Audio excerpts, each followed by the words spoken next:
Steve ni only kati ya udem. Actually unajua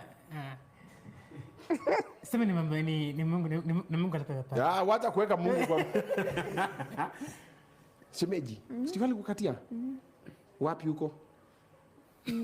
Unakumbuka penye mlikutana first? Kwa shule. Shule gani?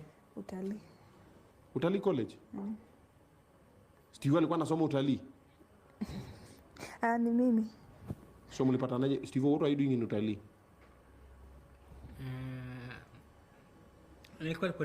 Nilimdirect huko hapo kwa gate huko. Ulimdirect? Okay, so kwani mlianza kuongelea wapi? Tuliongelea kwa gari kando ya shule hapo kwanza. Ulimdirect aje? Where did you get his number? Alikuwa live TikTok. Nikajoin hiyo ya kuhad watu. Wakasema tutaongea baadaye. Ndaka DM. Exchange. Steve. Inaitwa mapenzi kede. Clearly, we can see the results of the kede. Hizo viboko tunaziona. Steve ulislide kwa DM. Ukamwambia nini sasa? Kasema tapanga siku tutaonana. Hivyo tu? Na alafu ukaenda kumwona utalii? Akanipatia direction Were you driving ama ulipanda mat? Hapana, tulikuwa na gari ya my farmer manager. Tukaenda huko. Ukapark tu? Kakuja? When you saw him first, what was your reaction, Shemeji? My reaction towards Steve for the first...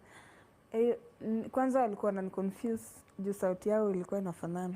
Yeye na Machabe. That is true. Naitwa Machabe. Na ni Steve. So huku juu nani alikuwa anakatia? Sikuwa sure.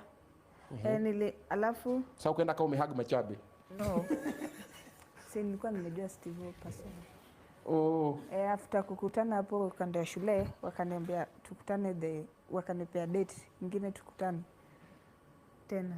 Nikamwambia sistangu naenda kuna Steve. Hiyo siku hatukuwa na classes hizo lessons. Nikaenda kwa sistangu nikamwambia naenda kukutana na Steve. Sistangu akaniuliza kama namjua. Nikamwambia hapana, alikuwa worried hadi hiyo siku. Nikamwambia tu acha niende nione. So nikakutana na yeye. But sikuwa tense sana.